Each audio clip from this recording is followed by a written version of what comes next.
Profesor Rocky Gerung. Oke, cari cara dulu ya.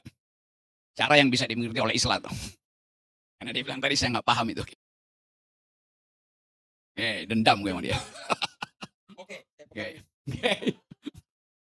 Dia terangkan tadi sesuatu yang menuntut pengetahuan internal atau forum internum. Tentu saya nggak ada di dalam forum itu. Ya, fair enough. Tapi ada aspek yang tidak dibahas di situ, yaitu hak warga negara untuk berpendapat tentang isu hubungan antara negara dan agama. Kan itu soalnya. Jadi satu waktu saya naik Gunung Galunggung. Itu gunung tempat latihan dan markas militer Kartosuwiryo. Kira-kira jam 12:30 malam turun, diajak diskusi sama masyarakat di situ. Ada perpustakaan kecil. Isi buku-bukunya adalah pelajaran komputer. Di desa di kaki Gunung Galunggung itu, tengah malam. Tapi ada beberapa tetangga, karena tahu saya, ada diskusi tentang hal yang oleh Islam dianggap saya tidak tahu, tentang Islam itu, keadilan. Mereka bilang begini, masih ada, saya bilang ini daerah operasi Kartosuwiryo, NI, TI, iya bang, dan masih ada pengikut-pengikutnya. Ini 12:30 malam nih. Terus saya tanya ke mereka, jadi kalian mau mendirikan negara Islam itu?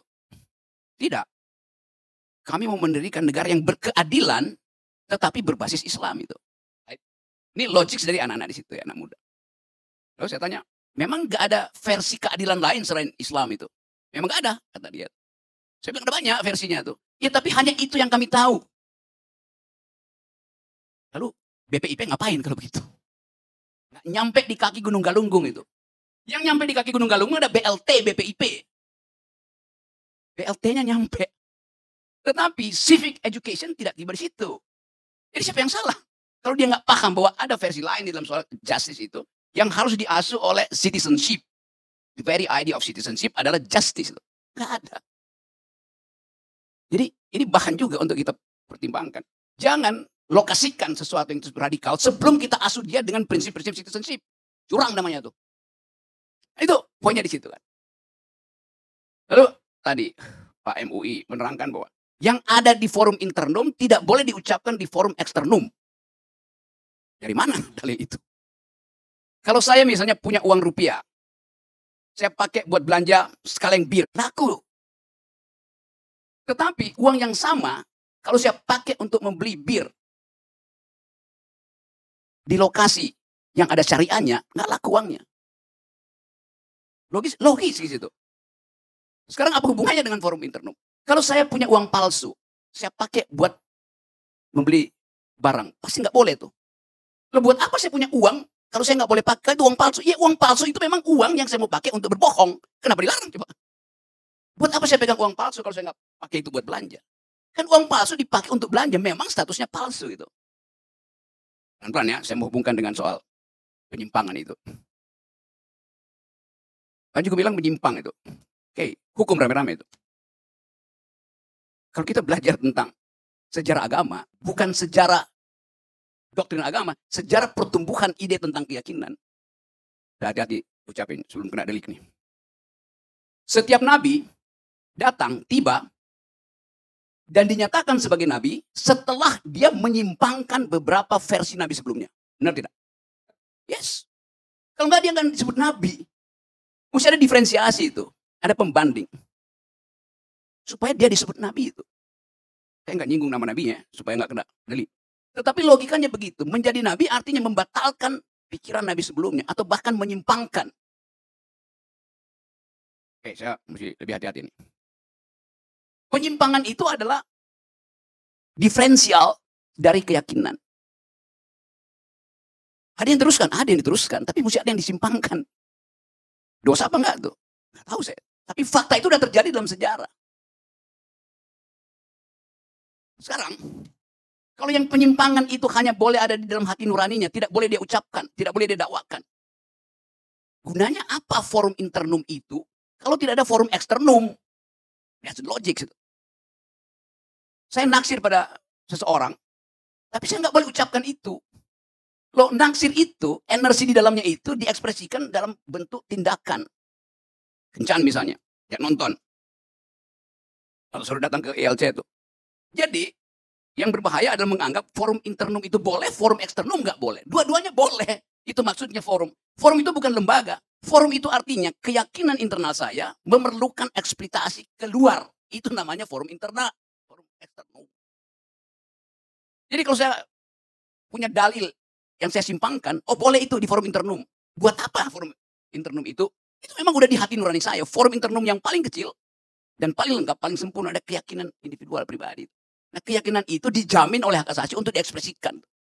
Yang menyatakan yang menyimpang siapa? Tentu yang tidak suka bahwa forum internum itu diucapkan. Kalau begitu nggak ada gunanya yang disebut kebebasan beragama. Kalau forum internum dihalangi untuk tiba di forum eksternum. Logika filosofinya begitu. Dan hak asasi manusia menjaminkan itu justru. Nggak ada gunanya Anda meyakini sesuatu kalau Anda cuma buat dalam mimpi. Anda dipaksa untuk mengeluarkan itu karena ada semacam keinginan etis untuk dia tahu loh. Keyakinan saya begini nih. Poin itu. Dalam soal tadi, dan terutama dalam menafsirkan problem di Panji Gumilang, seolah-olah kita halangi Panji Gumilang mengucapkan forum eksternum. Yang mesti dihalangi adalah kalau itu dipakai untuk menipu. Dan itu pembuktian pidana. Menghina. Ya, itu aja dasarnya. Sekali lagi saya ucapkan ini bukan dari posisi teologi, tapi dari posisi sosiologi bernegara. Nah ini yang saya mau ini, Oke, Bang Rocky. coba. Jadi kalau di dalam keyakinan Islam, ya kita berbicara tentang teologi. Karena tadi agak sedikit buat saya ya mengatakan bahwa misalnya Nabi Muhammad itu harus menyimpangkan dari ajaran Nabi sebelumnya atau harus ada diferensiasi. Ini saya tolak. Karena Nabi Muhammad sendiri mendeklar bahwa dia menyempurnakan, bukan diferensiasi. Ini tolong dipahami. Ini dari kacamata perspektif saya yang agama Islam. Kalau kemudian ada ajaran-ajaran baru yang disesuaikan dengan kaumnya pada era yang berbeda, 700 tahun kemudian, nah itu adalah bentuk yang kalau kami sebut itu sebagai mutaghayyirot, berusaha untuk flexibility. Dan satu hal lagi, tar dulu lah. Satu hal lagi, jangan kemudian proposal of justice itu kemudian seolah-olah memberikan kebebasan kepada orang untuk berbuat sesuka-sukanya. Itu saya juga nggak setuju. Kalau itu seolah-olah ini menjadi alat pembenar bagi kelompok-kelompok seperti ini. Nah ini dua hal ya, Bang Rocky, yang saya ingin. Saya nangkap loh. Siasatnya saya nangkap tuh. Yes, itu kalimat. Bang Rocky, sebelum dijawab, Ya, oke. sebelum dijawab, saya juga ada sesuatu yang menarik dari Bang Rocky nih, mengenai kebebasan beragama. Betul, kita memiliki kebebasan beragama, tetapi di dalam agama itu ada yang mengatur yang tidak boleh bebas. Itulah makanya ajaran Allah itu turun ke Nabi, Nabi ke sahabat, sahabat ke tabi'in dan sampai ke ulama. Itu sanadnya jelas. Jadi tidak bisa kemudian individu-individu menghayalkan sendiri pemikirannya, lalu kemudian disampaikan ke publik. Itu yang tidak boleh. Ya, saya tahu. Nah itu Bang. Jadi jangan sampai nanti, tadi seperti Nabi mempunyai deviasi, itu mungkin yang lain pemikirannya. Tetapi bahwa Nabi Muhammad SAW itu, tadi selain disampaikan oleh Bung Islah, bahwa itu adalah penyempurna, itu juga terkunci sudah menjadi khotamin Nabi. Jadi Nabi yang terakhir. Jadi nggak boleh lagi kemudian karena kebebasan beragama dan lain-lain lalu menjadi Nabi ingin. Nanti berhadapan seperti Musadek tadi. Jadi tadi saya bikin asumsi bahwa saya bicara dari perspektif warga negara, bukan perspektif orang beragama itu. Lain itu. Supaya lebih lengkap deh. Menurut Bapak. Ntar. Ya, nanti dia juga kena ntar. Aduh, ntar ya. Ini memulai diskusi ini. Tapi yang benar memang Nabi yang belakangan itu bukan membatalkan yang dulu. Dia menggenapi yang dulu. Iya, itu artinya menyimpangkan itu. Janganlah engkau. Loh, kalau iya itu di dalam satu agama tertentu dianggap menggenapi, menyempurnakan. Tetapi secara logis itu artinya menyimpangkan supaya dia dapat diferensial. Tidak Bang, tidak beda. Makanya gini, di dalam Al-Quran ini benar. Ya, saya mau nambahin dulu. Di dalam Al-Quran jelas, Nabiullah itu mengimani 5 agama. Agama sebelumnya, ya, ada Nasrani, ya toh, dan seterusnya. Jadi artinya bukan saya untuk pertama kalinya akan setuju dengan Rocky Gerung. Jangan cepat-cepat setuju, ntar. Enggak, saya mau bilang gini. Bentar. Sedikit. Tunggu ya, hak saya masih panjang ya. Ya. Sebetulnya kan kita toh akui bahwa ketika Nabi Muhammad itu datang, dia kan dianggap sebagai orang yang gila di kalangan masyarakat di mana dia hadir. Maksudnya adalah kalau sampai prinsip Anda bahwa sesuatu yang di dalam itu tidak boleh dikeluarkan juga diterapkan kepada Nabi Muhammad, Padahal Nabi Muhammad itu menyampaikan sesuatu yang berseberangan dengan apa yang diyakini para pemuka Mekah waktu itu, kan menjadi bermasalah gitu loh. Nggak harus. Tapi beda kondisinya. Masyarakat sekarang kan sudah jelas nih. Iya, ya kan? Poinnya adalah Artinya masyarakat yang beragama bukan pada saat itu di mana masyarakatnya masih jahiliyah. Beda dong nggak, poin kondisinya. saya adalah, Jadi itulah pemikiran prinsip kebebasan yang berekspresi seperti di sana. ini sudah nggak layak dikorelasikan dengan pemikiran yang saat ini gitu loh. Saya kembalikan. Oke, saya lanjutkan ya. Enggak, sebelum Oke. dilanjutkan satu ayat aja. Janganlah engkau kira atau sangka saya datang untuk meniadakan hukum Taurat atau hukum kitab-kitab yang lain. Aku datang untuk menggenapinya. Matius 17. Oke, tapi Ini luar biasa dong. Bung Yes. Karni pakai agak mengutip kitab suci kan, Pak? Hebat Oke, ini. saya ngerti problem ini, tapi saya nggak mau menyebut problem di dalam teologi. Kalau saya sebut hal yang lebih tinggi lagi, bos, semua hal yang menyimpang bahkan diketahui oleh Tuhan itu. Inarabaka labil mirsad. Tuhan melihat segala hal. Surat Al-Fajr ayat 14. Saya lanjut ya. Itu catatan kaki aja tadi. Buat nerangkan pada Islam bahwa gua tahu itu. Oke. Ya, saya lanjut ya pelan-pelan ya. Sekarang dalam soal keterangan prinsip bernegara itu. Lebih banyak mana? Warga negara atau umat beragama di Indonesia? Warga negara. Coba. Risetnya karena di Indonesia itu automatically namanya warga negara Indonesia ya beragama. Nah, di situ Soal masalahnya. agamanya apa itu urusannya Ya, masing-masing. itu masalahnya. Gak ada masalah dong, Mas. Ya, saya mau terangkan masalahnya itu. Bang Rocky, saya nggak nangkep korelasinya, Bang. Oke, saya terangkan korelasinya ya. Saya terangkan perlahan-lahan ya. Anda anggap bahwa sama jumlah warga negara dan sama dengan jumlah orang beragama. Artinya, semua orang memakai agama sebagai kewajiban. Betul tidak? Itu kita jelas. Apa? Pancasila itu sila pertama adalah ketuhanan yang Maha Esa. Artinya sebagai warga negara tentu dia harus memiliki keagamaannya masing-masing, harus beragama. Maka dilarang komunisme di Indonesia. Jangan panjang-panjang, ini problem logic saja. Agama di Indonesia itu hak atau kewajiban? Udah jelas itu kan hak, ya kan? Ini masalahnya kalau Anda MUI, bahkan cara berpikir Anda tidak paham bahwa konstitusi itu tidak mewajibkan. Hak beragama dijamin oleh negara, oleh konstitusi. Ini disebut kewajiban beragama di situ. Bukan saya mau main-main dengan agama, tapi saya mau konsisten di dalam pandangan konstitusi, agama itu adalah hak. Artinya bisa dipakai, bisa tidak dipakai. Bahwa prakteknya dipakai semua itu soal lain. Tapi formally agama itu adalah hak, boleh dipakai, boleh tidak dipakai. Jadi secara matematik, kalau jumlah warga negara sama dengan jumlah umat beragama, agama itu bukan hak tapi kewajiban itu. Atau Anda bisa balik, semua orang memakai haknya, oke. Tapi keterangan Anda tadi menunjukkan bahwa Anda menghindari orang memakai agama sebagai hak. Anggap gak korelasinya tuh? Sebelum saya lanjut ke bab 3. Tuh, Ya. saya mau beresin dulu ini. Karena kita mau fair dong. Bukan, Ya kalau diskusi seperti ini menarik, Yes. cuman artinya memang kita berbeda ya. Ya, Soal tapi saya bukan nggak berbeda. berharap Ini jawab loh. Saya berharap Anda selesaikan. Dia mau jawab boleh nanti. iya, ini bukan beranggapan. Di dalam negara ini, agama itu hak atau kewajiban. Itu mesti diputuskan dulu tuh. Gak perlu diputuskan. Konstitusi bilang itu hak. ya, hak dan kewajiban itu sudah satu, nggak bisa dikotomis. Resultantanya 0 kalau hak dan kewajiban.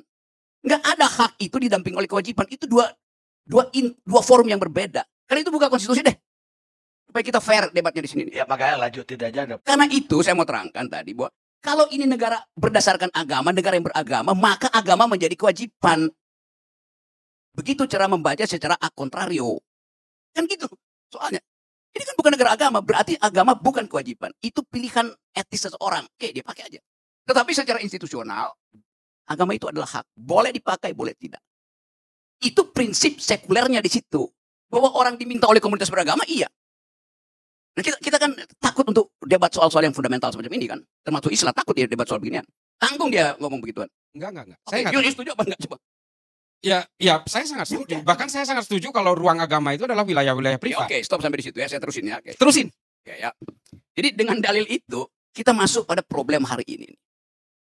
ada semacam antropologi yang dipaksakan pada warga negara bahwa agama itu harus melekat dalam diri seseorang tuh. Kalau saya ateis, apa dasarnya? Bisa nggak Muslim jadi ateis? Saya habis baca buku, kira-kira 3 tahun lalu, 4 tahun lalu. Judul buku itu adalah Ateis Muslim. Ditulis oleh Ali Rizvi. Anak judulnya Journey from Religion to Reason. Muslim Ateis, anak judulnya, Perjalanan dari Agama Menuju Akal. Yang nulis Ali Rizvi. Yang beli pengantar, Richard Dawkins. Yang nulis God Delusion. Seorang ateis. Sekarang, pertanyaannya, kenapa si Ali Rizvi ini yang mengalami problem teologi karena itu dia bergerak dari agama pergi pada akal, minta, kata pengantar, dari seorang yang nyata-nyata ateis. Saya tunjukkan bedanya. Penulis ini, Ali Rizvi ini, dia datang dari standar berpikir religi, lalu dia perlahan-lahan secara tarikatif pergi pada akal. Jadi dia memakai akal untuk menerangkan perjalanan dia dari agama. Jadi dia basisnya agama. Okay. Richard Dawkins tidak pernah percaya pada agama. Dia membuang agama. Yang unik adalah, kalau saya baca buku itu, Richard Dawkins justru memuji si Ali Rizvi dengan kalimat yang agak bombastis. Dia bilang begini, buku ini menjadi sangat penting karena ditulis oleh seseorang yang datang dari komunitas religi, yaitu Muslim. Kita bayangkan, pujian itu ada pujian akademis. Tetapi orang anggap itu promosi terhadap ateisme. Promosi supaya Muslim itu pergi pada ateisme tuh. Kan itu masalah kita kan. Nah, kedunguan-kedunguan ini yang membuat kita nggak mampu untuk bercakap-cakap secara nyaman, secara enak, secara santai gitu. Itu dasarnya tuh. Jadi sekali lagi, duel argumen di semua tempat yang saya perhatikan soal Panji Gumilang segala macam, itu sama dengan duel argumen soal JIS. Rumputnya mau hijau apa mau dibikin tebal tuh, sama aja. Karena nggak ada perspektif warga negara di situ. Jadi kekacauan ini menunjukkan bahwa tahap bangsa ini masuk di dalam satu strata baru, mempergunakan argumen publik nggak ada tuh. The use of public reason nggak ada tuh. Jadi apa yang terjadi pada bangsa ini? Sehingga isu semacam ini bisa dihadirkan berjam-jam, berminggu-minggu tuh. Saya pernah diundang kasih ceramah di Ngeruki, pesantren Ngeruki di Solo. Saya masuk, diundang ketika Abu Bakar Basir masih ada di dalam penjara. Saya duduk di kursi Abu Bakar Basir, ditemani oleh bukan anaknya, adiknya tuh. Dipasang CCTV.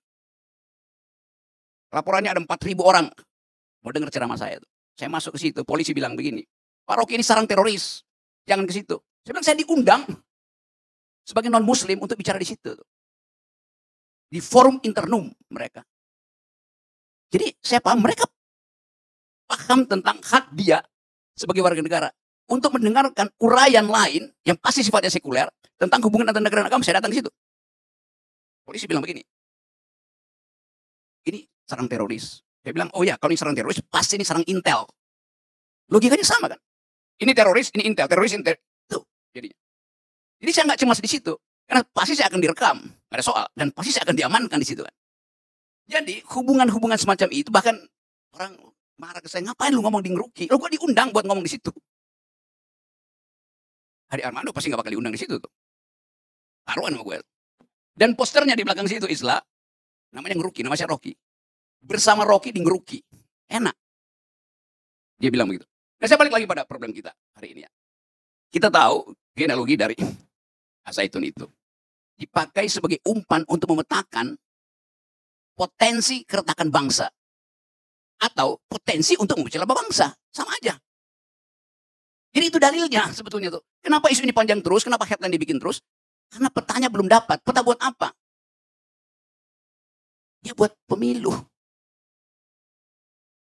Kenapa itu diangkat sekarang? Karena sekarang tahun pemilu. Kenapa JIS diangkat terus-menerus? Karena tahun pemilu. Jadi hal-hal yang sifatnya forum internum itu biarin aja. Kita batinkan aja tuh. Dan kita coba lihat bagaimana kekuasaan memanipulasi opini publik dengan mengerahkan energi publikasi headline itu ke Indramayu. Sementara tukar tambah koalisi, upaya untuk menghalangi pemilu yang jernih itu makin lama makin terlihat kebusukannya itu. Kasak kusuk politisi elit itu. Jadi buat menutupi kebusukan elit, maka kamera disorotkan ke JIS, kamera disorotkan ke Zaitun. Kan kita mesti waspada juga dengan cara berpikir itu. Jadi jangan sampai cawe-cawe di bidang agama sebetulnya diumpankan untuk mempercepat cawe-cawe di bidang politik. Assalamualaikum warahmatullahi wabarakatuh.